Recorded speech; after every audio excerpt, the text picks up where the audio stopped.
first guest this morning, and she goes by the name Kadisha. But her name is Kadisha Claudette Tobano. Yeah. Welcome to the Ben Breakfast Show. Oh, hi. Thanks for having me. You look glamorous. Oh, thank you. Who combed your hair this morning? Me. I style myself. You style yourself? Yeah, I haven't got to that stage yet.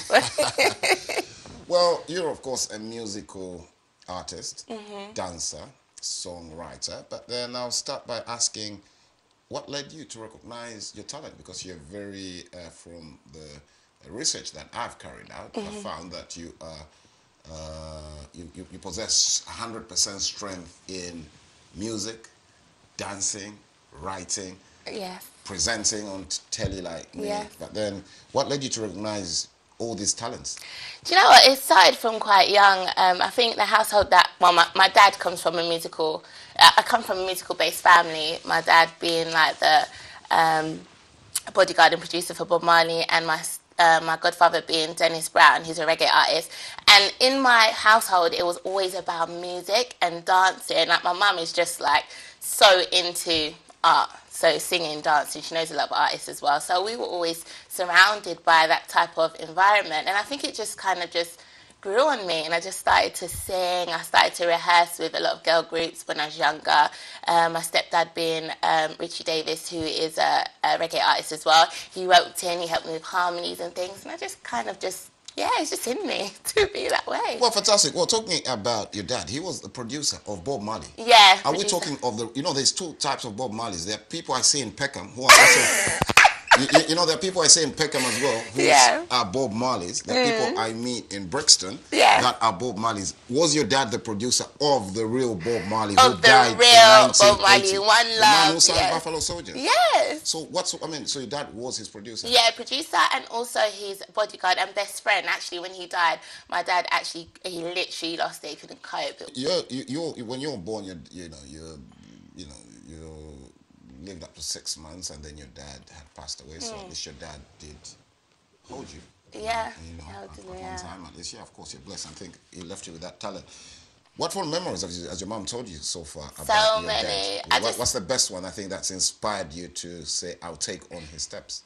Well, to be honest with you, the fact that he was a producer, and that was when he passed away, it was in all the newspapers about that he was the best friend of Bob Marley and he was a producer. That to me sticks with me because I'm a singer, and I think if he was here today, it would have been nice to have him with me, to be in the studio with him vibing. So the fact that he was in the music world, that's probably one of my best thoughts of him. Yeah. All right. Now, what about yourself? Now, looking at Kadisha, I like the name KK. Yes. The last person I knew of KK, where I come from, our first president was called KK, Kenneth Kaunda. Really? Now, I've forgotten about him. It's KK, Kadisha. Kadisha, yeah. Right. Okay, so, how did you break into, like the industry? Away from your dad, when did you, realize that, well, you know what? There's something here for me. There's something going. I do have the talent.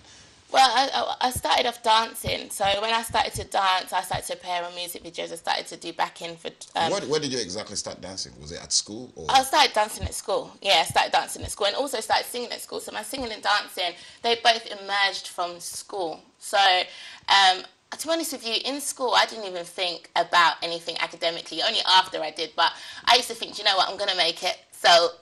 if the teacher would ask me anything, I'd be like, listen, I'm going to be famous. I have no reason to be in school. So I started to realise my talent in school, and I would just sing and dance and sing and dance. Started to be in a lot of music videos. Started to dance on stage. Like I said, formed girl groups. And, and from there, it just emerged and emerged and emerged. Singing, dancing was my thing, yeah. I'd like to see what happens in girls' group. So much gossip, isn't it? So much stuff happened. And so much stuff. Yeah, and not only that, being in a girl group is really tough because if everyone's not on the same path, it's really bad. And, I was going to come to that you were a founder of a very, very productive group. It wasn't a bedroom group. No, okay? it was a good addictive. Group. Yeah, addictive. Yeah, addictive, and it was actually recognized by Miss Dynamite. Yes, Miss Dynamite. Again, we're not talking about just another Miss Dynamite. We mean Miss Dynamite. Miss Dynamite. Yeah, but then addictive split. Yeah, basically what happened was I formed the group. I put out the auditions. I auditioned every girl in the group. We was diverse, different from different backgrounds and everything. Started doing a lot of shows on the Bristol Road shows and stuff. And then I saw Miss Dynamite and gave her my demo. And it's funny because I was surprised because Polydor Records gave us a call and then they wanted to sign us. But at that point, I think one of the members, they became pregnant or whatever. So it was a setback for me because we put so much hard work into it, and to find that someone just feels it's okay to just get pregnant. We're only young as well, so it really was hard. It was hard for me to take at the time. So, but we rehearsed a lot, and you know, people were interested. And from that time, I just realised, you know what, I just might as well do this on my own. Because I was kind of the leader anyway. I was putting things together. I was organising the dance routines. I was writing the songs. I was doing everything myself. No, interesting. I mean, I've seen so many girl bands, male bands, groups. You know, we were talking of the Spice Girls, for example. People start this thing together as a group, as a duo.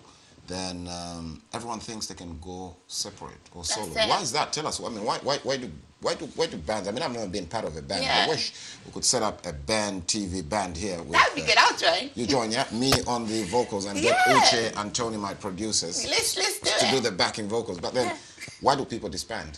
I think there's people. Sometimes it's egos, and sometimes people. What brings these egos? Don't know. You know what I found in the girl group? Even though I set it up, I never wanted to be the lead singer. But some people in girl groups, everyone wants to be lead. Everyone wants to be the Beyonce. And I think with the girl group, you need to just be. You know, if that voice suits that track, then you know that's what it should be. But like I said, I had my stepdad Richie Davis, who would kind of organise us and keep us in check and stuff. So it was nice to have him around at the time. Yeah. And what were the highlights? One of the best performers. I mean, we're looking at the positive now, addictive. What were one of the highlights? Probably Party in the Park, which was great because we really, can I say tore it up? But yeah, we really we killed it on stage, and everyone was asking us for autographs and stuff, and it was really nice. But hey, we're not together no more. Are you getting on with the girls? Do you still talk? No, everyone's moved on now. So, you know, some people haven't even decided that singing's not for them and just gone into other things. Yeah. So now let's look at Kadisha. Now, what are you doing right now? I mean, I know you've got an EP that's coming out, but apart from your singing, what else are you doing? Well, we just dropped a Rihanna Wild Thoughts remix, which is good because that's been playing all over the radio. And I've got a video out that's out now. But I'm working on my EP right now, working on some songs, and that's a mixture of styles of music. And not only that, I've been working with Channel 4 and BBC on some projects that are coming out later in the year as a singer and actress. So I've been working on that as well. And you know, I just want to get more live performances and be out there more, you know. And again, presenting and hosting my online show, that's still going. So yeah. All right, I mean, tell us more. If you between the three, I mean, there should be the main one that I love to do. The main one that you love, that you love doing. I honestly love to sing and I love to songwrite, so that's my main passion. But it's because I've always been pulled into different directions, so it's nice that now I can actually focus on my singing and just get out. What's your genre of songs?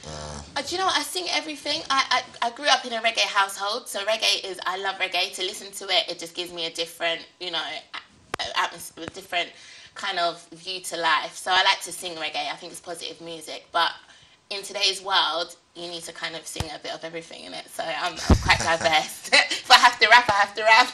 But then how long has it taken you to write your upcoming EP? It's taken me a while. It's taken me maybe... Where did you draw that inspiration from? I mean, some of the songs you've written. Life. What is life? Tell the viewers. Tell the viewers. Life, as most people know, life has its ups and downs. I always think of it like a roller coaster, like it's just a bumpy ride, and you just got to kind of be strong and hold on and get through it. So life, you can write so much about your life. If you think about your life, you can write songs too.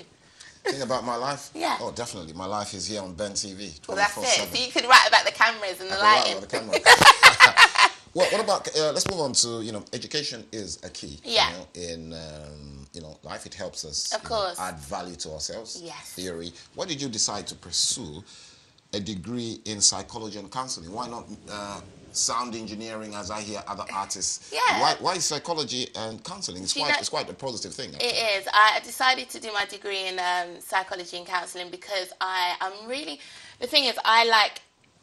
The way the world is right now, I really feel youth need someone to speak on their behalf and actually speak to them. So I feel like because of everything that's happening in today's world with, you know, the gun crime, the knife crime and stuff, I just want to be able to kind of speak to youth. So, you know, it's something to have in the background. It's not my main passion, but it's something that I'm glad I have because I can actually talk to these youth and try to show them that there's better out there, you know?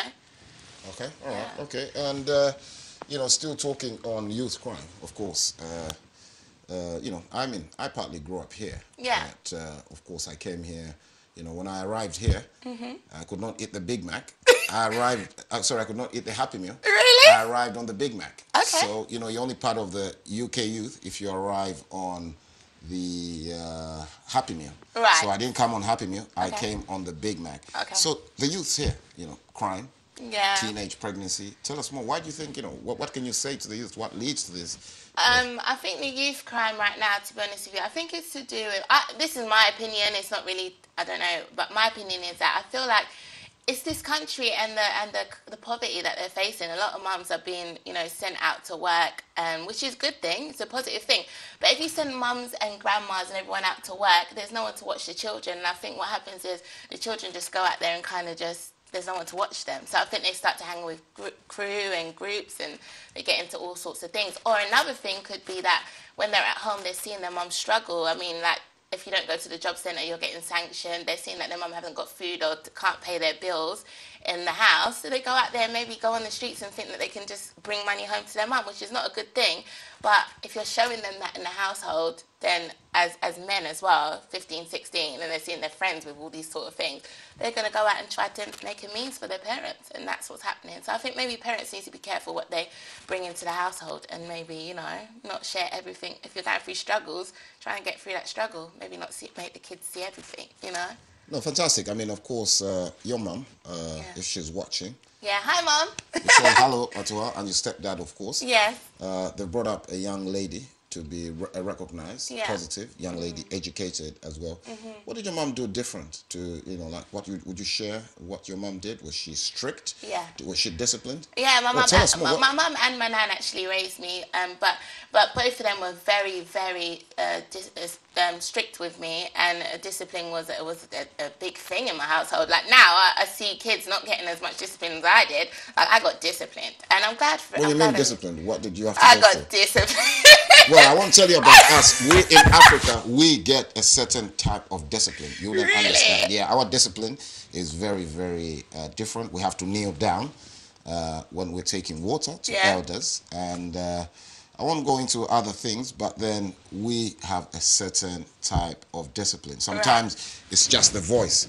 When you hear dad's voice or mom's voice calling you, you just start shaking. You know, that's a discipline. So tell us yours. I mean, I'll share with you mine after the show, but tell us your discipline. Yeah, I got sorted out. Like there was no talking. You appreciate it? You appreciate that now? Yeah, I do. I appreciate it, of course, because it's made me who I am today. So yeah, I'm thankful for it, and I know I make my mum and my family proud. So it's all good. So yeah. Fantastic. So now let's look at your future goals. I mean, what's next for?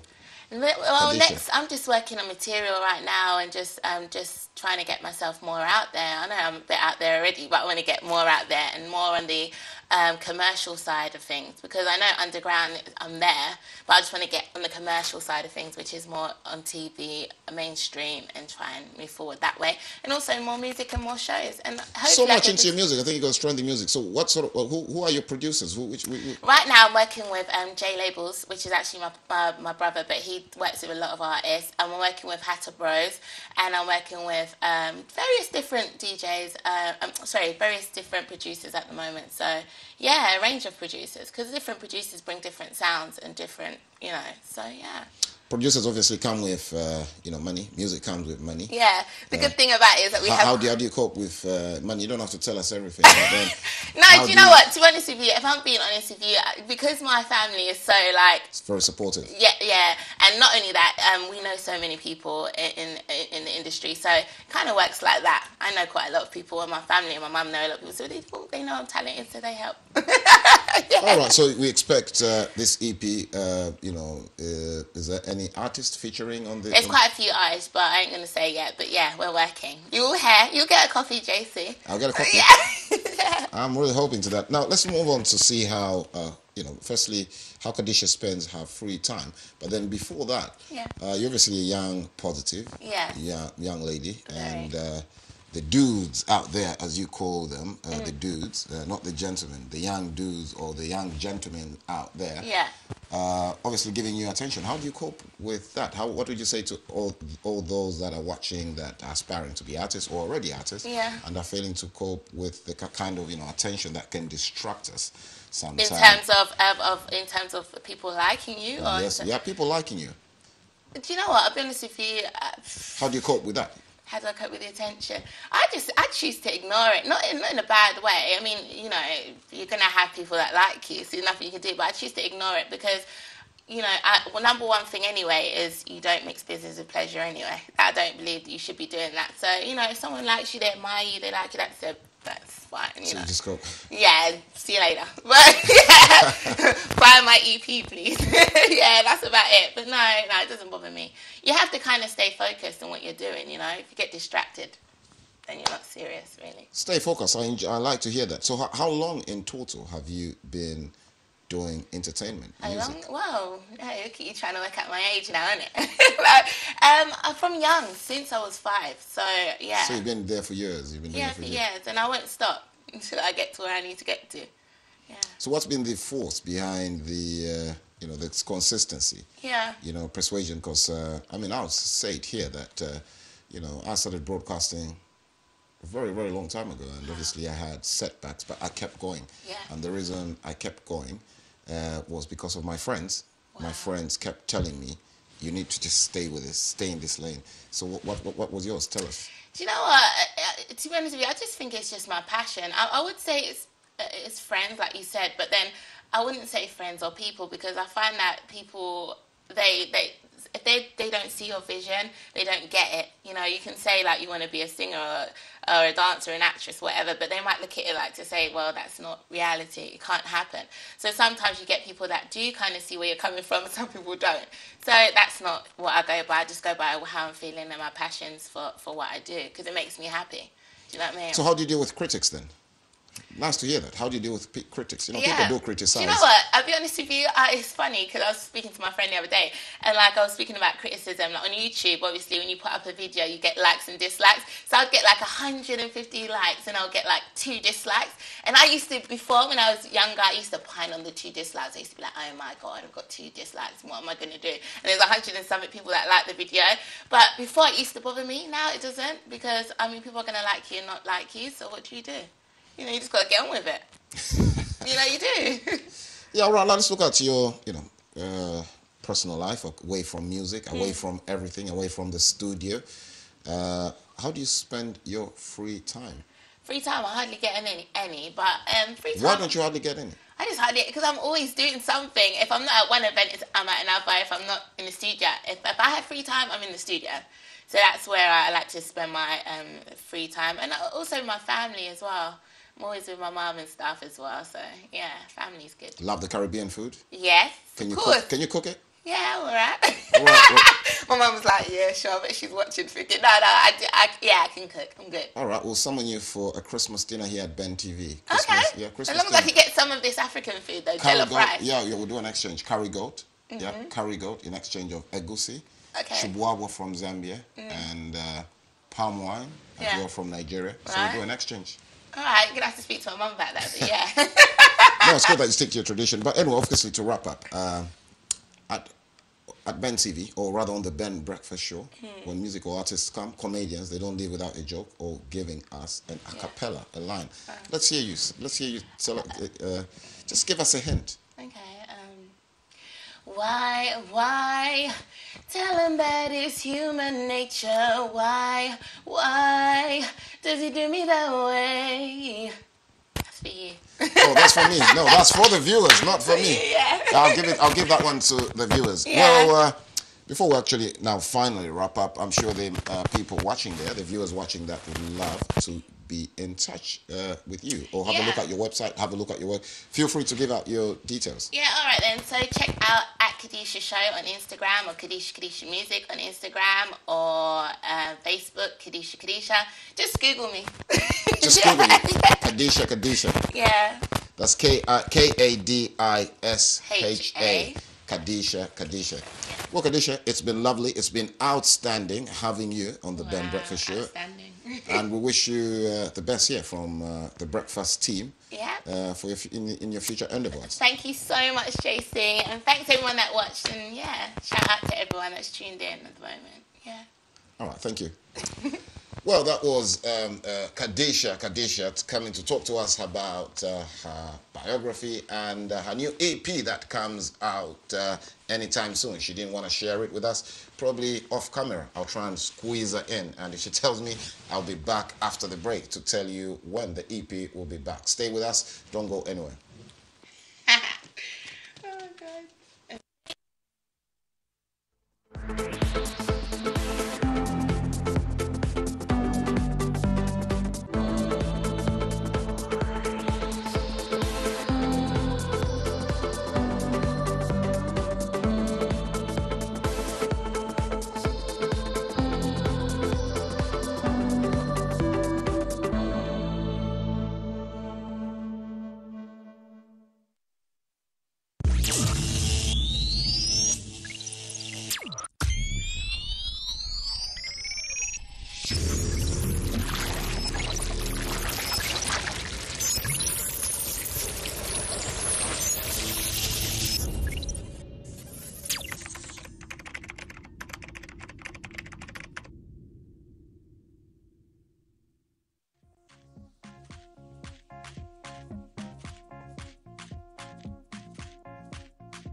Yeah, hi guys, my name is Onome.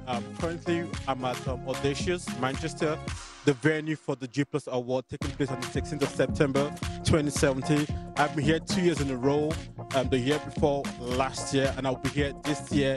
Guys, it's going to be amazing. You got fine dining, you got the networking events, you got good food, you got a nice play. I'm going to be showing there also the night. Guys, make sure you get your ticket, okay?